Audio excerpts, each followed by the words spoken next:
Aujourd'hui, je vais vous parler de comment utiliser un extincteur portatif. L'objectif de cette vidéo, c'est de vous donner des informations essentielles liées à l'utilisation d'un extincteur portatif. Ce qui veut dire, si vous visionnez cette vidéo jusqu'à la fin, vous aurez toutes les informations essentielles vous permettant de mieux vous en servir d'un extincteur portatif en cas d'un incendie. Donc, pour mieux comprendre la vidéo, nous allons la diviser en trois grandes parties. Dans la première partie, l'introduction, où qui va nous permettre de comprendre qui est censé utiliser un extincteur. Dans la deuxième partie, nous allons voir les éléments fondamentaux à retenir lorsqu'il s'agit d'utiliser un extincteur. Dans la troisième partie, nous allons voir la technique d'utilisation d'un extincteur portatif. Mais avant de poursuivre la vidéo, si vous êtes nouveau chez la chaîne et que vous n'êtes pas encore abonné, je vous invite tout simplement à vous abonner à la chaîne en appuyant sur la cloche pour ne plus rater aucune de mes publications.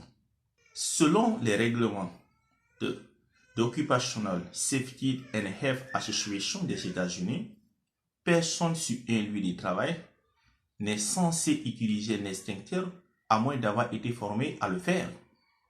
Ces règlements limitent l'utilisation d'un extincteur aux personnes formées. Il interdit carrément l'utilisation d'un extincteur aux personnes non formées. Bien que cela puisse sembler terriblement restrictif, il existe plusieurs bonnes raisons à cette règle. Si une personne non formée tente d'éteindre un incendie, une grande erreur peut survenir. Chacune de ces erreurs peut aggraver le feu ou blesser ou tuer l'individu.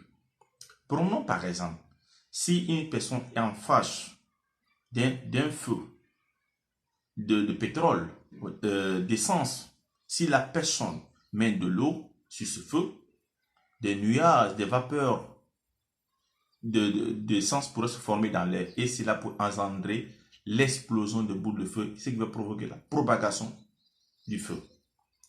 Ce n'est pas n'importe qui peut utiliser un extincteur. Il faut être formé pour bien utiliser un extincteur. Voilà la deuxième partie. Les éléments fondamentaux que vous devez retenir lorsqu'il s'agit d'utiliser un extincteur portatif.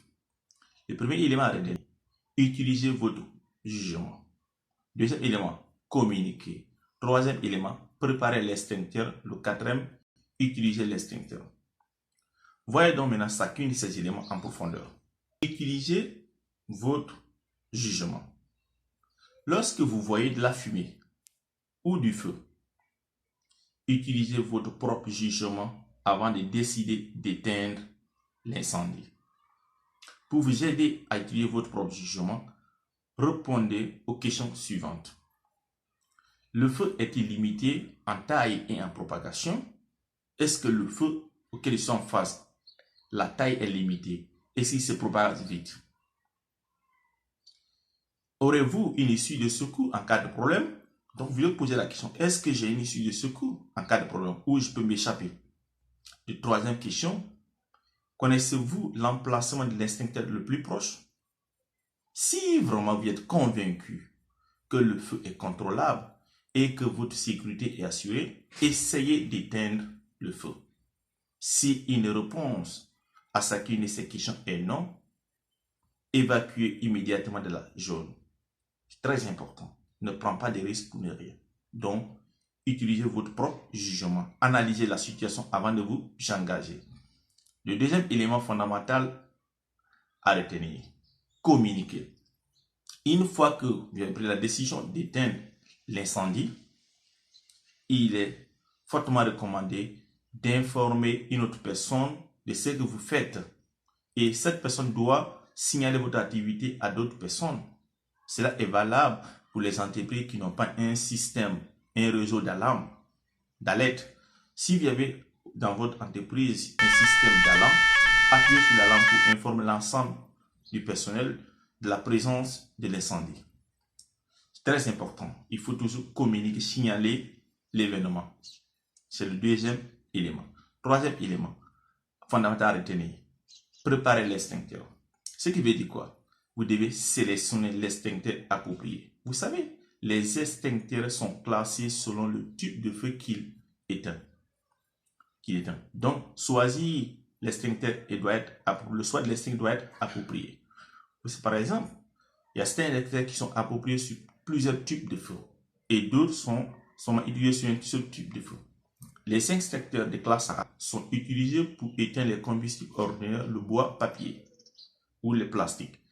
Les extincteurs de type B sont utilisés pour éteindre les liquides inflammables comme l'essence, gasoil, la peinture.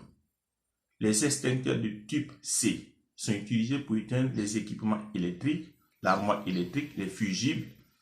Donc, ce sont ces équipements. Et les extincteurs de type D sont utilisés pour éteindre les feux des métaux comme le magnésium.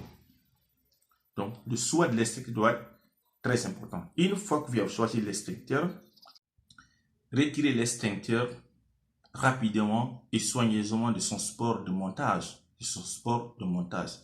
Il peut être lourd. Attention, soulevez avec précaution. Posez l'extincteur et mettez-vous au moins 2 à 3 mètres de l'incendie ou du feu.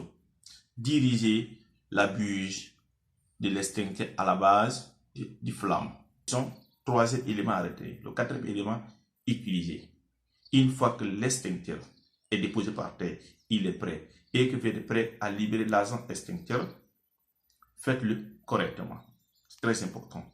Parce que chaque seconde compte. Si vous pressez sur la poignée avant de diriger la buse sur la base du feu, vous allez perdre des agents extincteurs et perdre en temps.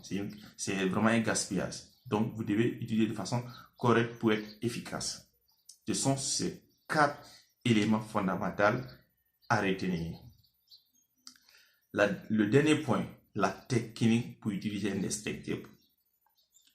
The National Fire Protection Association, le NFPA des États-Unis, a publié une méthode pour mieux utiliser un extincteur nommé PASS.